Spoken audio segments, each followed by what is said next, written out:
Hello all. ప్రపంచంలోని ప్రతి దేశంలో వాళ్ళకంటూ కొన్ని ఆచార వ్యవహారాలు ఉంటాయి కదా. అయితే కొన్ని దేశాలలో ఆచారాలు వింతగానో ఆశ్చర్యం కలిగించేవిగానో ఉంటాయి. అలాంటి కొన్ని వింతైన ఆచారాల గురించి ఈ వీడియోలో అయితే తెలుసుకుందాం. మడగాస్కర్ అనే దేశంలో మలగసి అనే తెగ వాళ్ళు ఉంటారు కదా. ఇక్కడ వాళ్ళు ఫామదిహానా అనే ఆచారం అయితే పాటిస్తారు. ఈ ఆచారంలో పూర్వీకుల సమాధుల వద్ద ఉన్న మృతదేహాలను వెలికితీసి వాటిని కొత్త దుస్తులు వేస్తారు. ఆ తర్వాత ఆ సమాధుల చుట్టూ డ్యాన్సులు అయితే వేస్తారు. స్కాట్లాండ్ అనే దేశంలో పెళ్లికి ముందు వధువును రకరకాల చెత్తా చెదారం, గుడ్లు, పిండి వంటి వాటితో అలంకరణ చేసి వీధుల్లో అయితే తిప్పుతారట. దీనిని బ్లాకెనింగ్ అంటారు.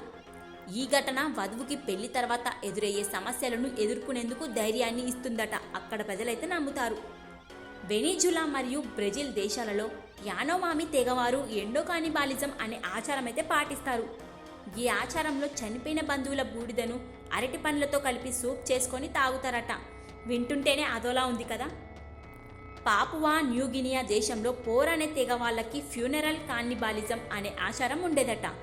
ఇక్కడ చనిపోయిన వారి మెదడును, ఇతర శరీర భాగాలను తింటే భారీ శక్తి తమకు వస్తుందని అక్కడ నమ్ముతుండ్రట. దిక్కుమాలిన ఆచారం వల్ల కురు అనే ప్రాణాంతక వ్యాధి అయితే వ్యాపించింది. ప్రస్తుతం ఈ ఆచారం అయితే పూర్తిగా నిషేధించారు.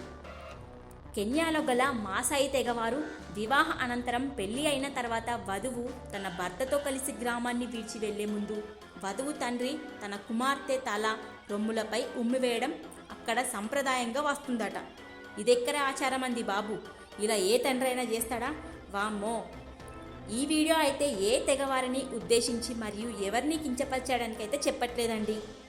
ఇలాంటి ఆచారాలు మన దగ్గర ఉంటే మీరు ఎలా స్పందిస్తారు వాటికి కామెంట్ చేయండి. ఈ వీడియోకి ఒక లైక్ చేయండి. ఛానల్ని సబ్స్క్రైబ్ చేసుకోవడం మాత్రం మర్చిపోకండి ప్లీజ్. Thank you all.